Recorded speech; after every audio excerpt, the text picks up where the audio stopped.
Bismillahirrahmanirrahim. Assalamualaikum warahmatullahi wabarakatuh. Alhamdulillahilladzi arsala rasulahu bil huda wa dinil haqq liyudhhirahu 'ala dini kullihi wa kafaa billahi shahida. Asyhadu an la ilaha illallah wahdahu la syarika lah wa asyhadu anna nabiyyana Muhammadan 'abduhu wa rasuluhu alladzi la nabiyya ba'dahu. Allahumma salli ala nabiyyina Muhammadin sallallahu alaihi wasallam wa ala alihi wa ashabihi wa man tabi'ahum bi ihsanin ila yaumil qiyamah. Amma ba'du, qala Allah ta'ala fi kitabil karim, a'udzu billahi minasy syaithanir rajim. Qala innama ashku bathi wa huzni ila Allah wa a'lamu min Allahi ma la ta'lamun.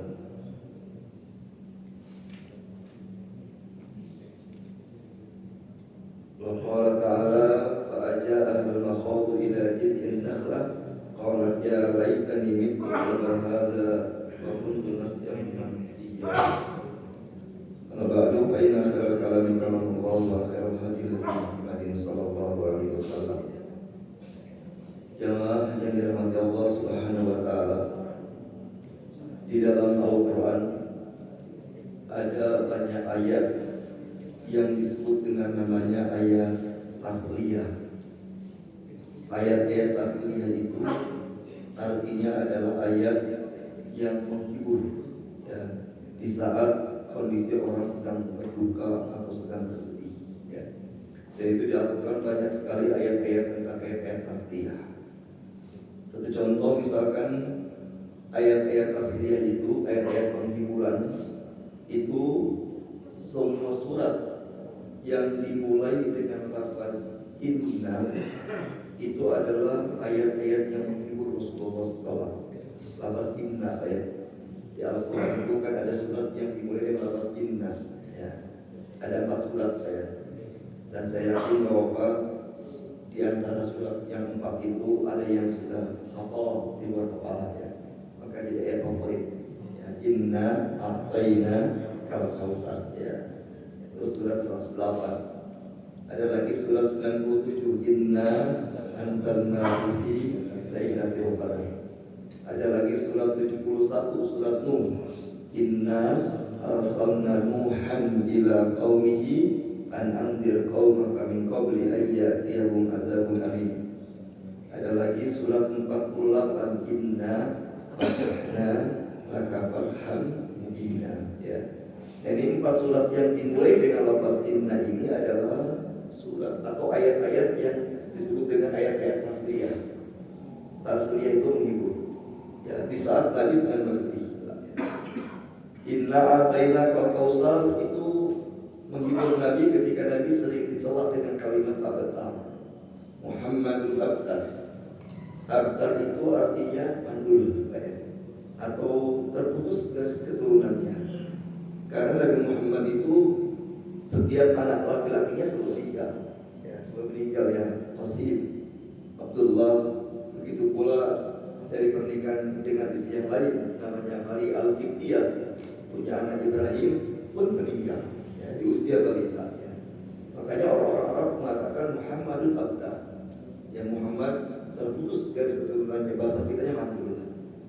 Sementara pada zaman itu punya banyak anak laki-laki itu adalah sebuah kebanggaan. Jadi masyarakat Arab itu bangga kalau punya banyak anak laki-laki. Ibaratnya sebenarnya pejantan tangguh, ya. Ya, pejantan tangguh itu kalau punya banyak anak laki-laki. Tapi kalau punya anak perempuan merasa aib, ya. Makanya kita sering dengar dalam sejarah itu pada masa jahiliyah itu banyak orang Arab membunuh anak perempuannya, mengubur anak perempuannya karena menganggap aib. Ya, Rasulullah sering dihina dengan kalimat abtar, ya, wajar sebagai manusia beliau bersedih, ya. Kemudian Allah hibur dengan inna a'tayna kal kautsar. Sungguh kami telah memberikan nikmat yang sangat banyak kepada Muhammad. Artinya Allah mengingatkan Nabi Muhammad, ya, bahwa nikmat itu bukan hanya anak laki-laki, ya, tapi masih banyak nikmat-nikmat yang lainnya. Kautsar itu kalau dalam bahasa Jawanya sangat wakeh. Dalam bahasa Jawa, ya, sangat akeh, akeh tenan dengan wakeh tenan itu beda, ya. Banyak dengan banyak itu beda Pak ya. Nah, kalau kasirun itu banyak artinya. Kalau kausar banyak ya. Jadi artinya sangat banyak. Ya. Kira-kira begitulah Pak ya. Ya, wakeh tenang, bukan kakeh tenang tapi wakeh tenang. Nah, artinya banyak banget. Ya. Itu sedih. Jadi kalau kamu kehilangan satu nikmat, kan Allah katakan masih banyak nikmat yang lainnya, terutama nikmat kerasulan, nikmat yang ampuni semua dosa, nikmat orang yang pertama masuk surga. Itu nikmat-nikmat yang sangat besar yang Allah berikan kepada Rasul. Maka Rasul bergembira dengan hiburan itu. Begitu pula misalkan surat Al-Qadar, surat Al-Qadar itu Nabi itu semacam sedih karena umur umatnya pendek-pendek.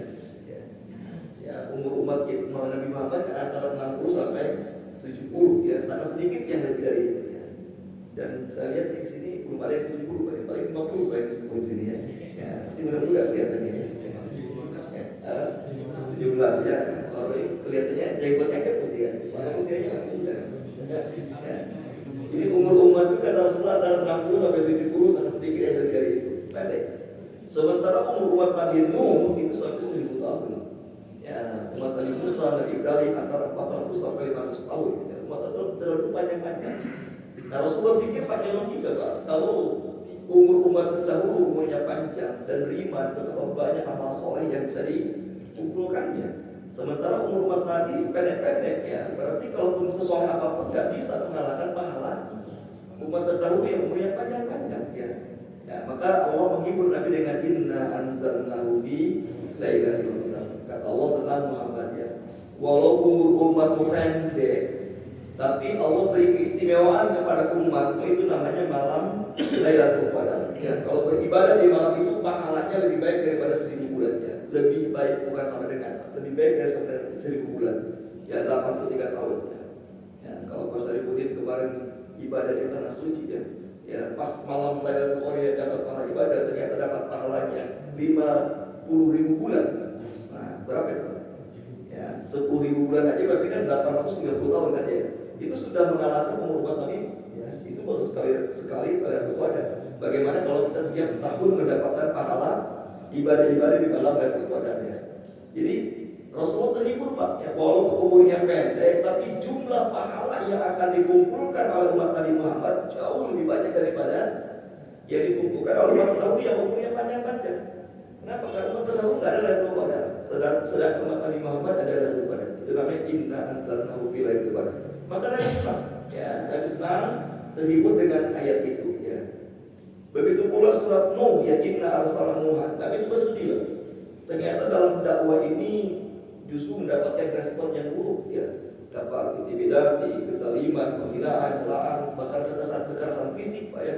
Dialami Rasulullah. Rasul merasa berat dengan dakwah ini. Ya, sedih ya. Ya, sedihnya manusia diajak kepada keselamatan kok nolak gitu ya. Ya, kok nolak ya.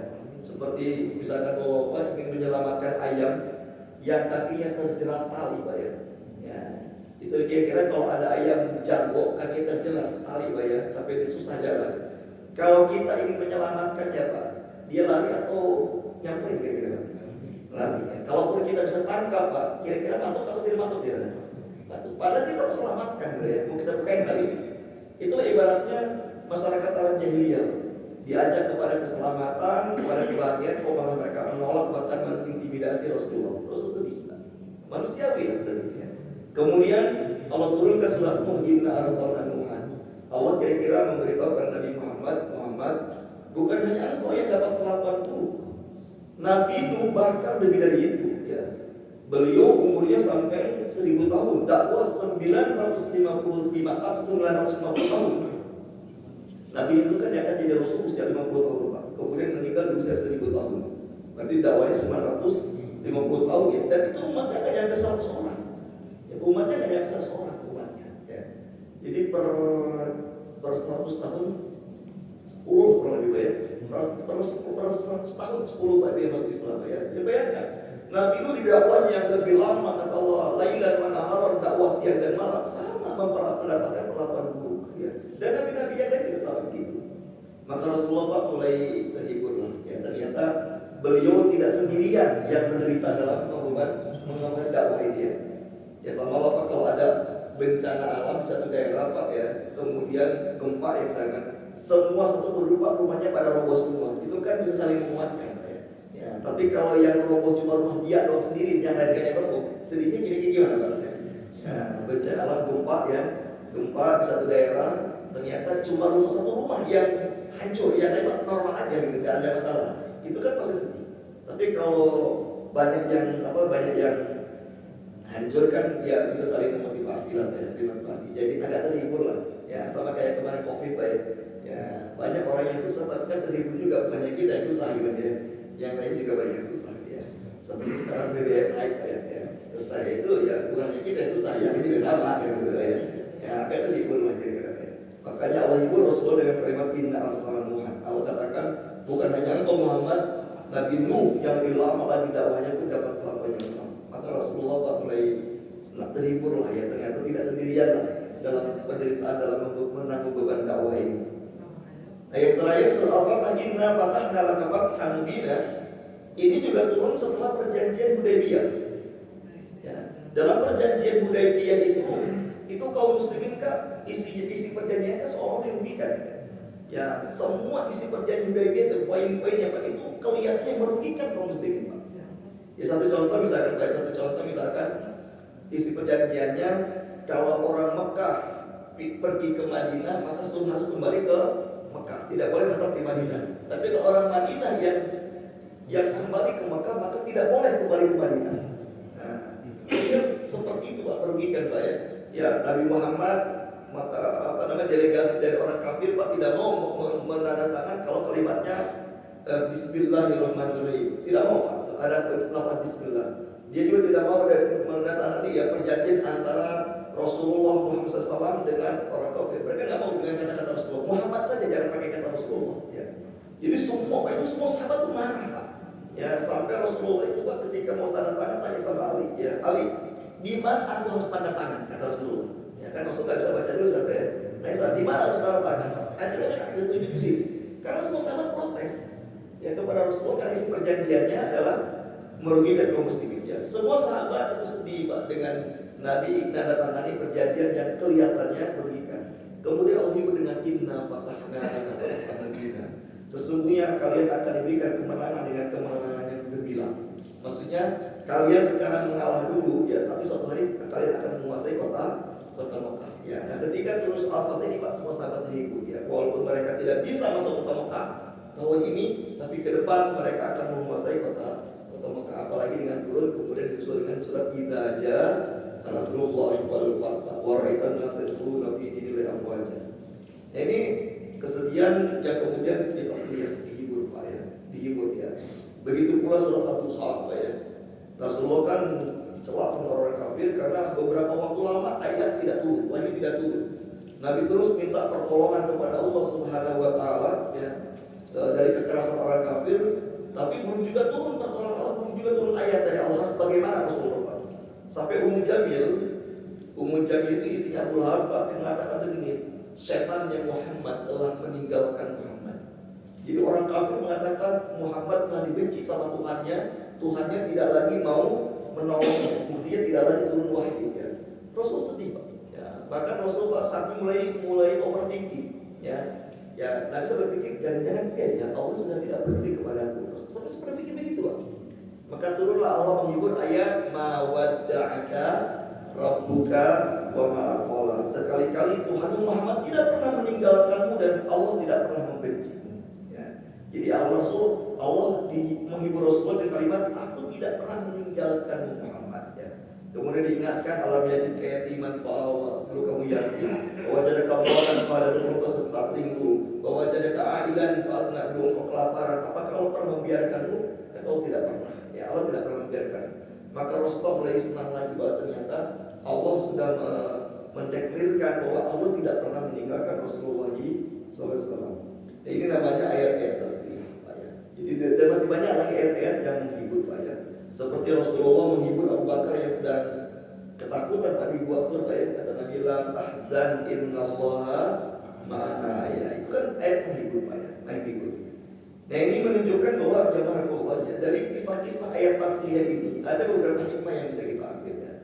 Yang pertama menunjukkan bahwa sedih itu adalah fitrah manusia. Ya. Jadi orang beriman itu Pak bukan nggak boleh sedih, wajar. Sedih itu fitrah. Ya. Sedih itu fitrah. Yang dilarang kan kecewa. Tapi kalau sedih itu dibolehkan. Ya. Dibolehkan kalau sedih Pak. Bahkan sedih yang sampai mendalam pun itu hal yang wajar dalam Islam. Ya. Jadi jangan pernah kita mengatakan orang yang sedang bersedih ketika tertimpa masalah sedang lemah imannya, tidak Pak ya. Rasulullah itu beberapa kali, bahkan Pak ada satu buku namanya Bukaun Nabi, tangisan kesedihan Rasulullah. Jadi sepengarang buku itu Pak mengumpulkan hadis-hadis, peristiwa-peristiwa, momen-momen Nabi menangis karena sedih Pak. Namanya judulnya adalah Bukaun Nabi, tangisan kesedihan Rasulullah SAW. Jadi menangis itu, sedih itu adalah fitrah, ya fitrah. Bahkan di dalam Al-Quran Pak ya, wanita terbaik di alam semesta ya. Kan kata Rasulullah ada 4 wanita terbaik Pak ya. Ada 4 wanita terbaik, itu Asia, Maryam, Khadijah dan Fatimah ya. Ini wanita terbaik kata Rasulullah, mereka berempat itu akan jadi penghulu bidadari surga Pak. Jadi nanti istri kita di surga Pak, insya Allah anak perempuan kita, cucu perempuan kita, menantu perempuan kita Pak, kalau masuk surga itu nanti di bawah komando mereka berempat ini Pak ya, karena 4 orang itu wanita terbaik jadi penghulunya ya. Ini Pak Maryam ya, di antara 4 wanita terbaik ya, Pak Asia binti Muzahim istrinya Fir'aun, Maryam binti Imran ibunya Nabi Isa, terus Khadijah binti Khuwailid istrinya Rasulullah SAW, Fatimah binti Muhammad istrinya Ali bin Abi Thalib Pak. Ini semuanya wanita terbaik, dan di antara 4 wanita terbaik itu Pak, yang paling terbaiknya adalah Maryam. Yang paling terbaiknya adalah Maryam. Yang paling terbaiknya Maryam ya. Dalam hadis yang dhaif ya. Dalam hadis yang dhaif Pak, itu Asia istrinya Fir'aun dan Maryam ibunya Nabi Isa Pak, itu nanti di surga akan dinikahkan dengan Rasulullah SAW. Ya, jadi ada 3 perempuan yang tidak dinikahi oleh Nabi di dunia, akan dinikahi oleh Nabi di surga. Dinikahkan oleh di surga. Walaupun ini hadis dhaif ya. Hadis apa ya? Yang pertama adalah Asia, kedua Maryam, yang ketiga saudara perempuannya Nabi Musa alaihissalam. Yang ketika ibunya Musa membawa Musa ke sungai kan kata ibunya kepada anak perempuannya, coba diawasin ya, diawasin. Itu saudara perempuan, dan itu tidak menikah. Itu tidak menikah. Dalam hadis yang dhaif ya, itu 3 perempuan tadi Pak akan dinikahkan dengan Rasulullah di surga ya. Ya, kalau ada ustadz yang mengatakan bahwa Asia akan dinikahkan dengan Nabi Isa alaihissalam Pak, itu tidak ada dalilnya ya. Saya kemarin ada yang nanya sama saya kirim videonya. Ustadz nih, kalau ada seorang ustadz menyebutkan bahwa Asia istrinya Fir'aun dinikahkan dengan Nabi Isa di surga ya, ada dalilnya? Sedang tidak ada dalilnya. Yang ada dalilnya walaupun dhaif adalah Asia dinikahkan dengan Rasulullah SAW. Jadi artinya menunjukkan bahwa yang tidak punya pasangan di dunia tetap di surga punya pasangan Pak ya. Ya, yang tidak punya pasangan di dunia tetap di surga punya pasangan. Wanita yang tidak menikah, laki-laki yang meninggal dalam keadaan membujang Pak, tetap di surga nanti ada pasangannya. Jadi jangan khawatir Pak, jangan khawatir. Bahkan pasangan kita bisa lebih dari 1 ya. Ya, pasangan kita bisa lebih dari 1 ya, lebih dari 1 ya. Ya, misalnya 20, 70, yang bawaan itu lebih punya istri sana tanya ya. Tanya insyaallah ya. Ya. Mana dalilnya Pak? Mana dalilnya Pak? Ini ada hadisnya Pak, hadis sahih Pak ya. Ya, ini ada hadisnya Pak ya, ada hadisnya bahwa kita orang beriman itu kan nanti sudah disiapkan istri di surga. Rasulullah mengatakan Pak ya, ketika seorang istri tidak menunaikan hak suaminya di dunia, ketika seorang istri berlaku buruk kepada suami di dunia Pak, maka kata Nabi, calon istri suaminya yang di surga itu murka. Jadi kalau istri kita Pak berlaku, saya ini sering sampaikan hadis ini Pak kepada para ibu Pak ya. Ya, saya sering sampaikan hadis ini kepada para ibu Pak ya. Jadi kalau istri kita sedang berlaku buruk kepada kita sehingga kita murka Pak, tidak ridho Pak, tidak berbakti kepada kita atau tidak melihat kita Pak, itu kata tadi Pak membuat murka calon istri suaminya di surga.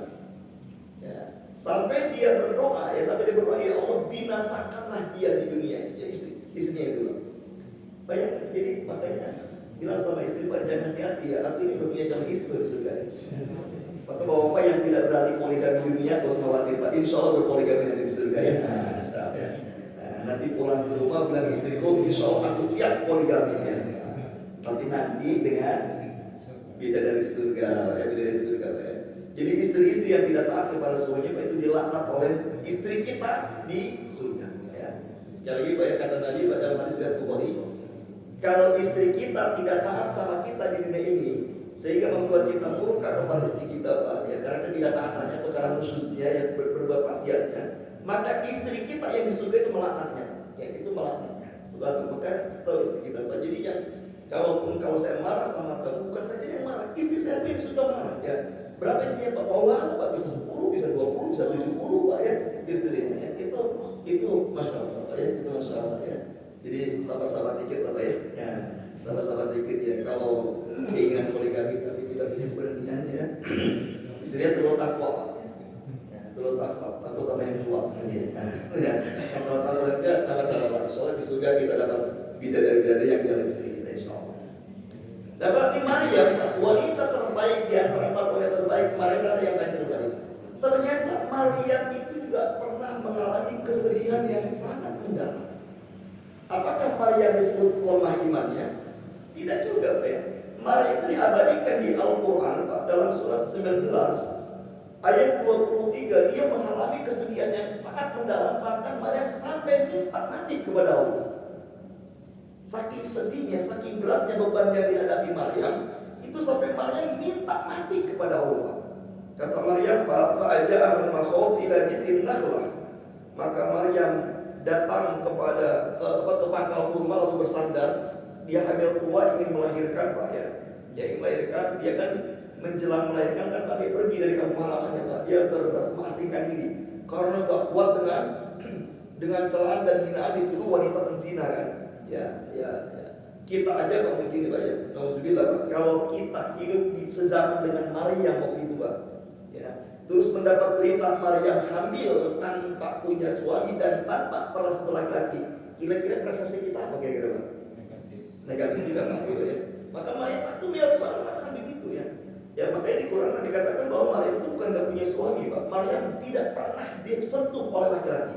Walam yamsasni bashar. Aku belum pernah sentuh laki-laki bisa hamil. Ya. Kalau perempuan gak punya suami, hamil kan Pak banyak Pak, ya. Ya.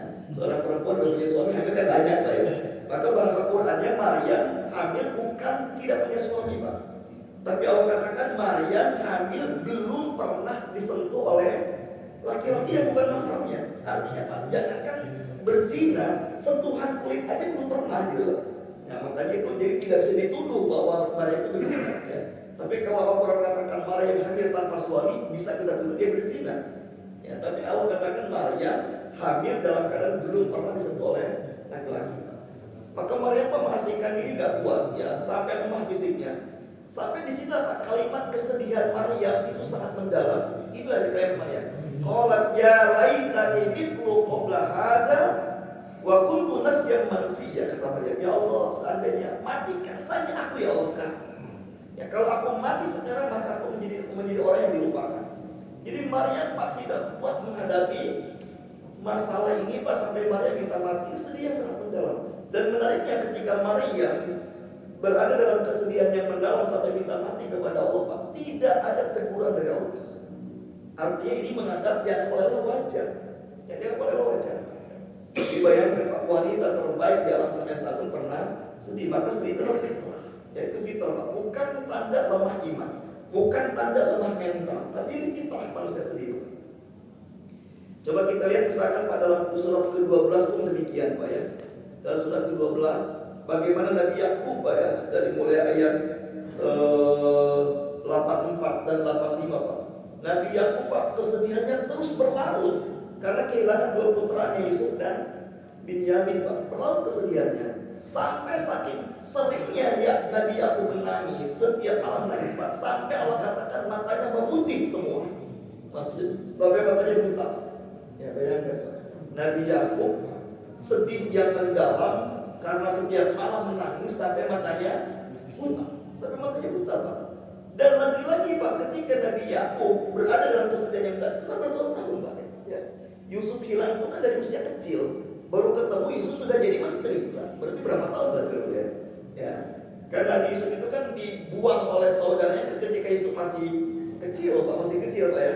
Kemudian dipertemukan oleh Allah setelah Yusuf jadi pejabat tinggi di Mesir Pak. Ya, kurang lebih sekitar 40-50 tahun lah Pak baru dipertemukan. Nah sejak Yusuf hilang itu Pak, Nabi Yakub tidak pernah berhenti menangis. Kalau orang sekarang bilang lebay apa sih Pak ya? Sampai buta. Ini seninya mendalam. Dan ternyata lagi-lagi Nabi Yakub Pak tidak ditegur oleh Allah Subhanahu wa Ta'ala. Ini berarti menunjukkan sedih itu adalah fenomena fitrah manusia. Wajar. Ya, wajar Pak ya. Nah, Rasulullah Pak ketika menggendong putranya Ibrahim meninggal dunia di usia 4 tahun. Jenazah putranya Ibrahim itu ketika Nabi membawanya sendiri ke kuburan Pak, tinggal sendiri, Nabi menangis. Nabi menangis Pak. Kemudian sahabat mengatakan, bertanya Rasulullah, kenapa kau menangis? Apakah engkau tidak ridho dengan takdir Allah? Kok menangis gitu? Kok apa tidak ridho? Ya? Nah maka Pak, ini wajar. Sahabat bertanya, kok Nabi bisa nangis sampai nangis? Ya saya nangis sangat sedih Pak. Ya nangis sangat sedih. Jadi Nabi itu menggendong bayi putranya itu Pak ke kubur Pak terus menangis. Ya sampai sahabat bertanya, apakah kau tidak ridho dengan takdir Allah? Rasulullah kau terus nangis terus. Nah maka kemudian Pak Rasul memberikan jawaban tentang definisi sedih. Ya. Jadi Rasul memberikan definisi sedih. Kata Nabi ya sedih itu, kata Rasulullah jawabannya ketika ditanya oleh sahabat apakah kau tidak ridho dengan meninggal putranya karena menangis? Apa jawaban Nabi Pak? Kata Nabi, air mata ini, kesedihan air mata ini adalah tanda kasih sayang yang Allah tanamkan ke dalam hati kita. Jadi kalau sedih itu Pak, kata Nabi itu tanda bahwa kita masih punya sifat kasih sayang. Saya contohkan Pak, saya contohkan. Kalau hari ini kita dapat berita Benyamin Netanyahu, ya kalau kita hari ini mendengar berita Pak Benyamin Netanyahu Pak mati, kena bom, tubuhnya hancur. Kira-kira bapak sedih atau tidak? Ustaz apa sedih nggak kira-kira? Nah, kalau saya mungkin sujud syukur Pak ya sujud syukur nggak kira sedih ya. Atau Donald Trump mati tertembak misalkan Pak ya, oleh pasukan Libanon misalkan Pak ya, oleh Israel Pak, oleh Iran misalkan Pak tertembak Pak. Kira-kira sedih nggak kita kalau dapat berita Donald Trump mati Pak? Kalau saya sih jujur aja nggak akan sedih Pak, ya nggak akan sedih. Tapi kalau keluarga kita yang meninggal dunia sedih nggak kira-kira Pak? Kan sama-sama meninggal, tapi kenapa kepada Donald Trump kita nggak sedih, kepada keluarga meninggal sedih Pak? Kenapa kalau orang kafir pada Donald Trump meninggal, mati, terbunuh Pak, kita nggak sedih?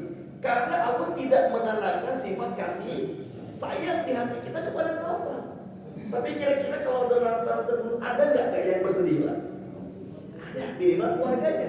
Kenapa? Karena Allah tanamkan sifat kasih sayang kepada hati mereka, kepada Donald Trump. Makanya Rasulullah mengatakan Pak, sedih itu adalah tanda kasih sayang yang tertanam yang tertanamkan di hati kita.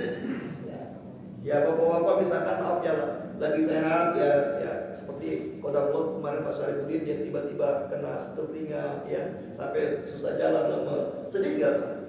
Sedih wajar kenapa? Karena kita juga menyayangi diri kita sendiri kan ya, menyayangi diri kita sendiri ya, sedih saya nggak bisa normal ibadah, takut itu wajar. Jadi nggak boleh kita mengatakan orang yang bersedih itu adalah lemah iman, nggak boleh. Nabi Yakub sedih, Maria sedih, bahkan banyak kisah Rasulullah sampai sedih. Ya. Sampai Rasulullah SAW ketika pulang dakwah dari Taif, sebenarnya tahun duka cita ya, tahun duka cita Amul Husni. Istrinya meninggal dunia, Khadijah, disusul dengan pamannya Abu Thalib meninggal dunia juga. Ini dua orang pendukung dakwah setia Nabi, Pak. Walaupun yang satu beriman, yang satu kafir, Abu Thalib, Pak. Ketika keduanya meninggal, maka Nabi disebut dengan tahun duka cita, bersedih tua, kehilangan dua orang terdekatnya. Maka Nabi dakwah ke Taif, Pak, melakukan ekspansi dakwah ke Taif karena mungkin di situ juga banyak saudara-saudaranya. Ternyata begitu dakwah di Taif, kan Nabi dapat perlakuan yang buruk. Ya, lemparan batu, celaan, makian, sampai Nabi berdarah. Sehingga Nabi ketika pulang kembali ke Mekah dalam keadaan sedih karena ditolak dakwahnya, Pak ya. Sampai Nabi tidak sanggup melanjutkan perjalanan. Kemudian Nabi singgah beristirahat di kebun anggur milik dua anak yatim. Ya, sehingga di kebun anggur milik dua anak yatim. Qadarullahnya Pak, seandainya Rasulullah waktu itu tidak ditolong oleh seorang Yahudi namanya Adas, Pak. Ya, ada seorang Yahudi waktu itu Pak melihat Nabi berlumuran darah, lemah fisiknya, ditolonglah seorang Yahudi namanya Adas. Sehingga sekarang terkenal Pak kebun itu disebut dengan kebun Adas. Ya. Jadi makanya kalau ada orang-orang yang umroh terus kemudian ada wisata ke Taif itu bisa diajak ke kebun Adas. Ya. Dan di sini Rasulullah pernah lemah fisiknya gara-gara di perlakuan dulu Pak. Yang mereka dapat Rasul pernah mengatakan begini dalam kalimatnya Pak kesedihan, ya Allah, gue gak sanggup di dakwah ini yang berat dakwah ya Allah. Bayangkan, Nabi mengatakan aku udah gak sanggup lagi menanggung beban dakwah ini berat ya Allah. Artinya bisa sedih. Pertanyaan saya Pak, mungkinkah Allah memberikan masalah kepada kita di luar batas kemampuan? Mungkin gak Pak? Mungkinkah Allah memberikan masalah kepada kita di luar batas kemampuan? Mungkin tidak Pak. Orang pasti mengatakan tidak Pak, tapi jawabannya sangat mungkin. Sangat mungkin Pak. Kan Ustaz ada ayatnya, la yukallifullahu nafsan illa wus'aha. Allah tidak memberikan beban di luar batas kemampuan. Masya Allah Pak, ini banyak Ustaz yang menjelaskan ayat ini salah tafsirnya. Yang dimaksud la yukallifullahu nafsan illa wus'aha itu Pak, maksudnya Allah tidak akan memberikan beban syariat di luar batas kemampuan, bukan beban takdir. Kenapa? Karena ayat sebelumnya Pak, sebelumnya 284-nya, wa in tubdu ma fi anfusikum aw tufuhu yuhasibukum billah. Bayangkan Pak, ketika turun ayat ini, itu semua sahabat merasa tidak yakin masuk surga.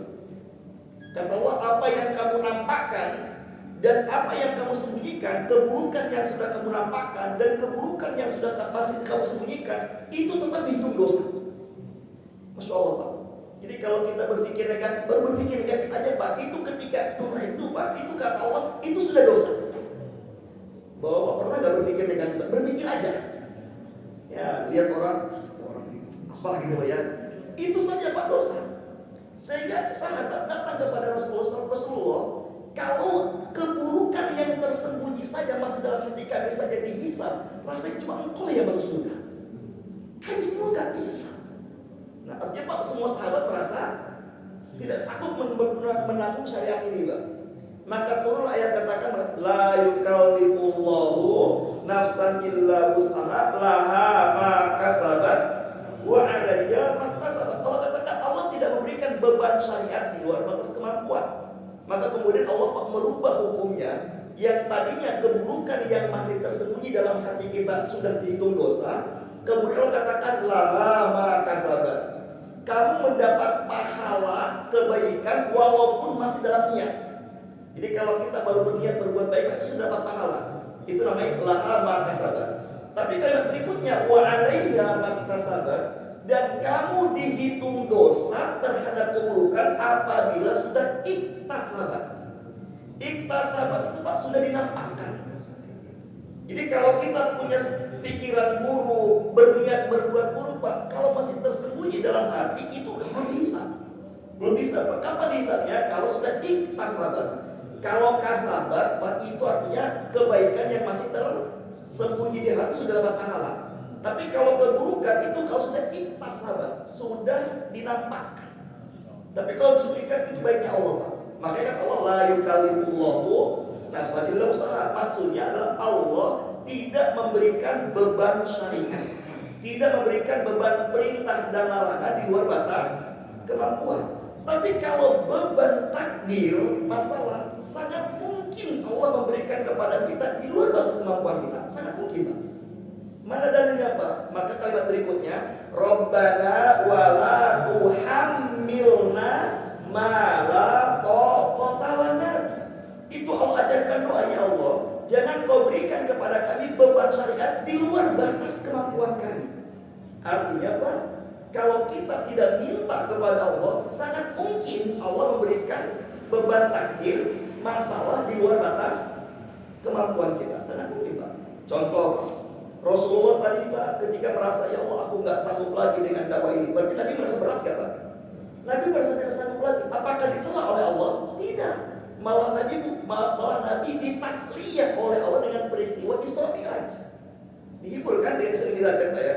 Nabi Yakub ternyata dihibur oleh Allah Pak, dipertemukan kembali. Jadi Nabi Yakub ketika sampai matanya buta, Maryam Pak, ketika dia minta mati kepada Allah Pak, Allah menghiburnya. Apa kata Allah? Maryam, kalau engkau berat menghadapi masalah ini, karena engkau pasti setelah melahirkan akan terus dituduh sebagai wanita penzina. Apa kata Allah Pak? Maryam, kau kembalilah kepada umatmu, dosa ngomong, biar bayimu nanti yang berbicara.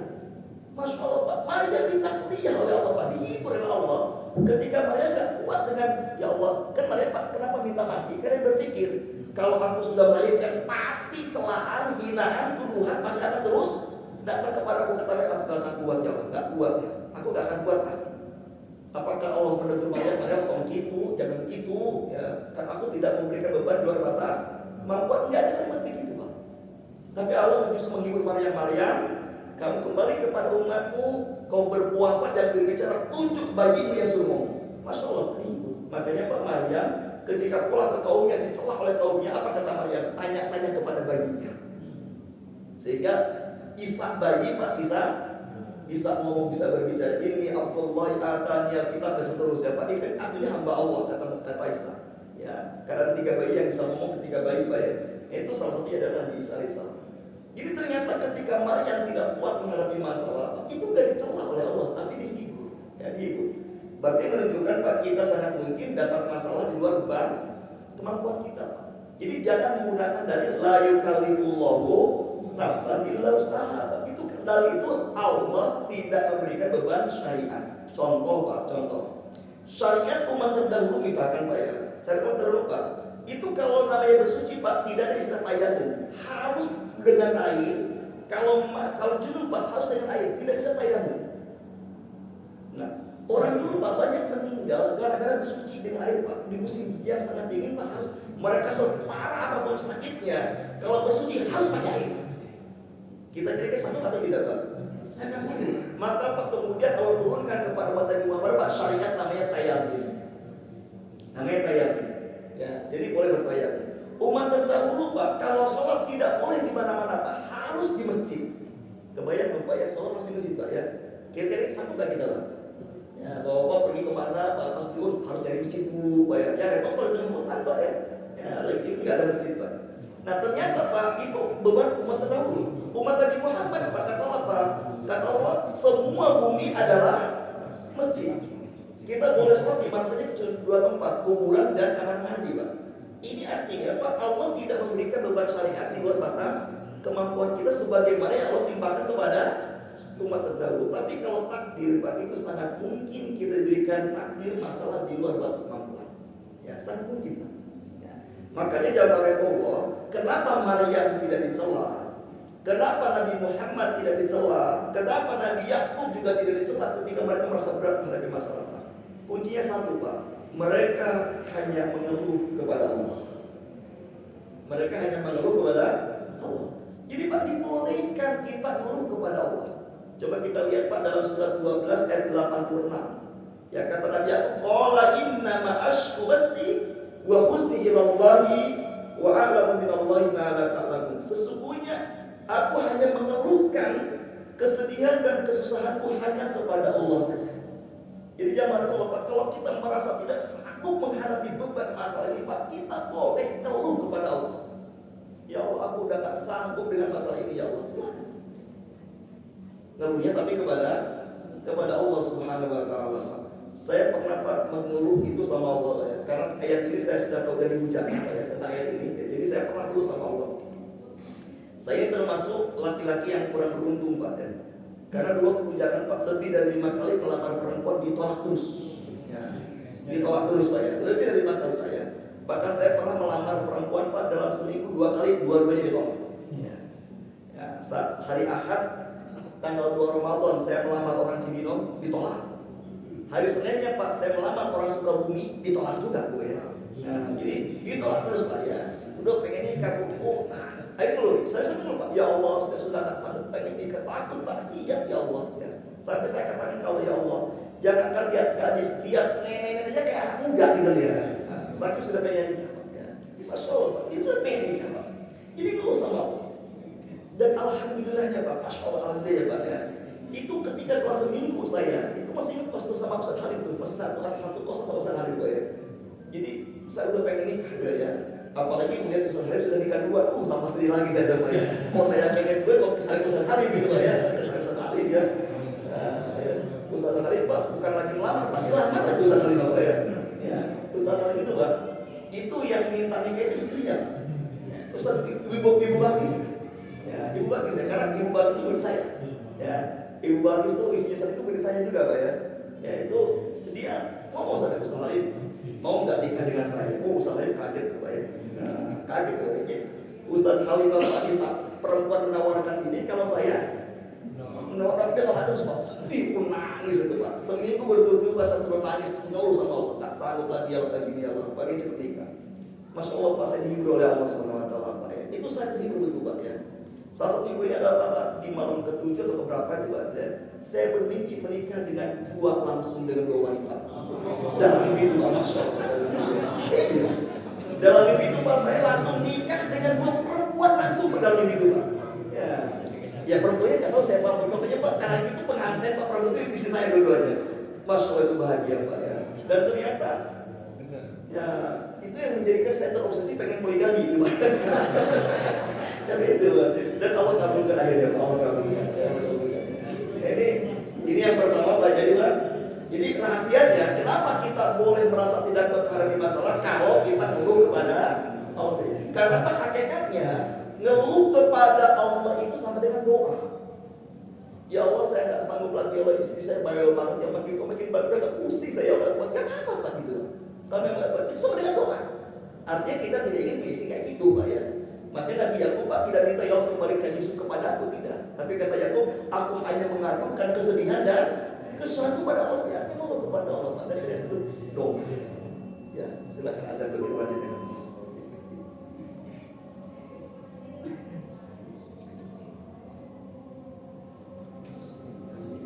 الله أكبر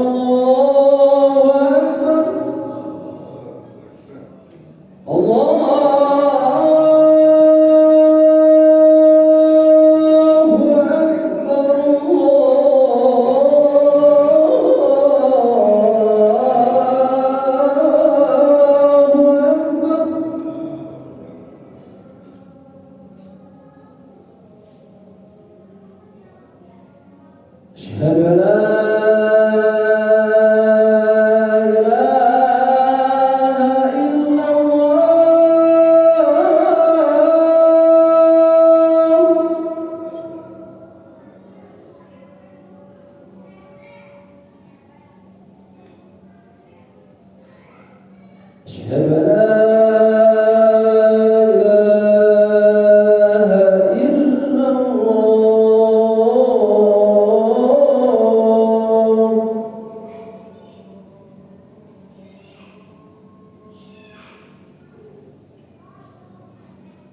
أشهد أن محمدا رسول الله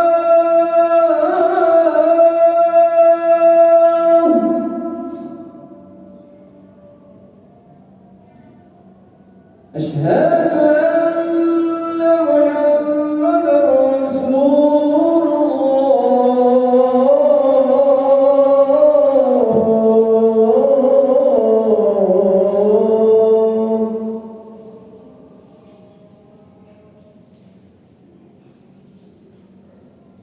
حي على الصلاة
Baik Pak, sedikit lagi saya lanjutkan Pak ya. Jadi sekali lagi, kalau kita sudah merasa tidak kuat dengan menghadapi masalah, dan sangat mungkin normal sebagai manusia Pak, kita merasa tidak kuat menghadapi masalah karena manusia terbaik pun pernah merasa tidak kuat menghadapi masalah. Maka keluhkanlah kepada Allah. Adapun kepada manusia Allah katakan, fas'alu ahla dzikri in kuntum la ta'lamun. Kalau kepada manusia kita konsultasi saja. Dan itu konsultasi pun kita kepada orang yang kita anggap mampu memberikan solusi. Jadi nggak apa-apa kalau manusia Pak mengeluh sekedarnya dalam rangka mencari solusi tidak masalah. Seperti Bapak datang ke dokter kayak merasa mengeluh sakit, kata dokter, Bapak keluhannya apa? Bapak bilang, Dok, saya ini orang beriman dok, saya tidak pantas mengeluh sama manusia. Kira-kira diobati kata sama dokter Pak. Pulang sana kalau gitu, kira-kira gitu aja. Pulang sana ya. Jadi silakan Pak kita mengeluh kepada manusia ya. Tapi Allah katakan syaratnya adalah kepada ahli zikir. Fas'alu ahla dzikri in kuntum la ta'lamun. Tanyakanlah kepada ahlinya. Ya, ahli zikir itu memang kepada bidangnya. Ya kalau kita penyakit fisik ya konsultasikan kepada dokter Pak ya. Kalau kita susah ekonomi ya jangan konsultasikan kepada pembantu di rumah. Ya, aduh di bapak teh pusing sekarang ini ke pembantu ini lagi di orang lagi ya. Salah konsultasi Pak ya. Maka Quran mengatakan kalau kepada Allah Pak kita boleh cengeng, bahkan semakin kita cengeng kepada Allah makin baik ya, makin baik kan. Tapi kalau kepada manusia Pak adalah kita tampakkan dan kita tegar ya. Tidak tegar, tapi kalau manusia adalah orang-orang yang dianggap mampu membantu ya. Maka kalimatnya iyyaka na'budu wa iyyaka nasta'in. Kata-kata wa iyyaka nasta'in hanya kepadamu kami mohon pertolongan, menggunakan kata-kata kami. Itu maksudnya adalah pertolongan Allah itu tidak datang langsung dari langit, pasti melalui hambanya yang lain. Gimana supaya Allah menolong kita melalui hambanya yang lain? Allah katakan dikasih rumusnya, tanyakan kepada ahlinya, tanyakan kepada ahlinya, konsultasikan kepada ahlinya. Tidak semua orang kita jadikan tempat konsultasi, tidak semua orang kita jadikan tempat curhat Pak ya. Ya kira-kira begitu Pak ya. Kalau Bapak misalkan konsultasi tentang rumah yang bocor-bocor ya kepada Pak Edi Marwan lah kayak gitu ya. Ya jangan jual ke Sotrofi, gimana cara aku pusing saya kepada bocor ya, pada keropos gimana ya. Saya bilang kemudian sih Pak, Bapak bersyukur punya rumah, saya masih kontrak. Ini mau gimana gitu Pak ya. Jadi salah konsultasi ya. Kalau sama Allah Pak jadilah manusia yang sangat cengeng. Ya, kalau sama Allah jadilah manusia yang sangat cengeng. Tapi kepada manusia Pak kita biasa saja. Makanya Nabi Yakub Pak dalam ayat 86-nya surah 12 dia mengeluh kepada Allah. Tapi ayat 87-nya kepada anak-anaknya Pak kelihatan tegar. Idhabu fatahassasu min Yusuf wa akhihi wa la tayasu min rawihillah innahu la yayasu min rawihillah illa al-qaumul kafir. Apa kata Nabi Yakub? Anak-anakku cari Yusuf dan saudaranya. Jangan berputus asa. Pasti Allah akan kembalikan Yusuf dan Binyamin. Kira-kira gitu Pak. Jangan berputus asa. Jadi Nabi Yakub Pak di depan anaknya kelihatan tegar, bahkan memotivasi anak-anaknya. Padahal di hadapan Allah Nabi Yakub cengeng betul Pak, nangis terus sampai beliau buta Pak. Ini arti menunjukkan Pak kalau kepada Allah kita harus cengeng, kalau kepada manusia ya biasa saja lah. Kalaupun kita mau cengeng kepada manusia Pak yang kita anggap mampu membantu karena memang dia bidangnya dari masalah kita, kira-kira begitu Pak ya. Nah yang terakhir Pak, yang kedua yang saya sampaikan Pak ya. Jadi yang pertama tadi Pak, jadi kalau ada orang yang sedang bersedih punya masalah Pak, jangan dianggap lemah imannya. Itu fitrah manusia. Sekali lagi Pak, bahkan Allah sangat mungkin memberikan beban di luar batas kemampuan kita. Adapun la yukallifullahu nafsan illa wus'aha, itu maksudnya Allah tidak memberikan beban syariat ya, bukan beban takdir. Karena kalau beban takdir ada doanya, Rabbana wala tuhammilna ma la taqata lana. Itu sangat mungkin Pak, kita disuruh minta agar Allah tidak memberikan beban di luar batas kemampuan kita. Artinya sangat mungkin Allah memberikan beban di luar batas kemampuan kita dalam masalah. Ya, Rasulullah Pak pernah merasa tidak kuat. Ya, Maria merasa tidak kuat. Yakub juga demikian. Nah yang kedua Pak yang ingin saya sampaikan seperti ini Pak ya. Rasulullah mengatakan ahadul amali ilallahi suruhun tudhiru ala qalbil mu'min. Ala qalbil muslim kata Nabi Pak. Amal yang paling dicintai Allah adalah memasukkan rasa gembira ke dalam hati orang yang sedang bersedih. Jadi tugas kita Pak ketika ada orang yang sedang bersedih sebagai muslim Pak, tugas kita adalah menghiburnya, mentasbihnya, bukan menghakiminya. Kita nggak boleh Pak menghakimi orang yang sedang bersedih. Contoh misalkan ada orang yang sedang sedih punya masalah murni, kesedihan dia, masalah dia terjadi karena kesalahan dia sendiri Pak. Kemudian kita tidak menghakimi, makanya jadi orangnya jangan begini gitu Pak. Kira-kira Pak sedih nggak gitu Pak? Bayangkan Pak, bagaimana kalau orang itu kita hakimi, lalu dia berputus asa dari rahmat Allah Pak. Males saya ke masjid lagi. Ternyata orang-orang masjid ketika saya punya masalah dari bantu, yang ada malah nyala-nyalain saya Pak. Sampai dia nggak mau ke masjid lagi Pak. Kita yang menghakimi, kena dosanya nggak Pak? Kita kena dosanya Pak. Maka Rasulullah Pak melarang kita menghakimi orang yang sedang bersedih Pak. Tidak boleh menghakimi orang yang bersedih Pak. Tetap kewajiban kita menghiburnya. Ya, semampu kita mampu Pak. Maka kata Nabi Pak, amal yang paling dicintai bukan memperpanjang tahajud. Amal yang paling dicintai bukan memperbanyak baca Quran Pak. Tapi kata Nabi, amal yang paling dicintai Allah adalah memasukkan rasa gembira ke dalam hati orang yang sedang bersedih. Itu yang dicintai. Maka soal itu Pak, ya kalau istri kita sedang bersedih Pak, jangan dihakimi. Ya istri kita, aduh Pak aku capek, Pak aku semua tangga ya. Jangan dihakimi Pak, hibur ya, hibur ya. Jangan gitu aja kamu lebay, belum dekat boleh. Harus kita hibur Pak. Ya makanya perempuan itu paling senang kalau hibur dengan materi. Makanya Pak, suami idaman dua nih rumus Pak ya. Suami idam itu cirinya ada dua Pak. Makanya dia bilang kita suami idaman Pak, supaya nanti dibanggakan oleh istri kita, dibanggakan oleh Allah. Suami idam itu ciri ada dua Pak. Yang pertama, ciri suami idaman adalah berakhlak mulia. Yang kedua, ciri suami idaman adalah sering ngasih bonus logam mulia. Gitu ya. Istri senang juga ya. Namanya dikasih mut'ah Pak ya. Bahasa orang mut'ah. Mut'ah itu kesenangan material. Mut'ah itu artinya kesenangan material. Ya. Jadi kalau istri sedih Pak ya kasih uang segopok langsung jajan, suruh jalan-jalan itu senang insyaallah itu ya. Jangan dihakimi. Kita nggak boleh menghakimi ya. Kita berdosa menghakimi orang yang sedang bersedih Pak. Kalaupun kita perlu bisa menghibur, minimal tidak menambah kesedihannya. Ya. Syukur-syukur kita bisa menghibur Pak. Karena kata Nabi, amal yang paling dicintai Allah adalah memasukkan rasa gembira ke dalam hati yang sedang bersedih. Maka Rasulullah Pak ketika bersedih tidak dicela oleh Allah. Maryam ketika sedih, jatuh sedih, tidak celah, tapi ditasliyah, dihibur oleh Allah Subhanahu Wa Taala. Ini menjadi isyarat buat kita Pak. Tugas kita adalah menghibur orang yang sedang bersedih, walaupun kesedihan itu terjadi kesalahan, tidak boleh kita menghakimi. Ya kira-kira demikian. Mudah-mudahan setiap kesedihan yang Allah takdirkan kepada kita jadi menghapus dosa-dosa kita, dan mudah-mudahan Allah memberikan kekuatan serta penghiburan dan jalan keluar dari setiap kesedihan yang kita alami. Amin ya rabbal alamin. Hadanallahu wa iyyakum ajmain. Subhanakallahumma wa bihamdika asyhadu an la ilaha illa anta astaghfiruka wa atubu ilaik. Wassalamualaikum warahmatullahi wabarakatuh.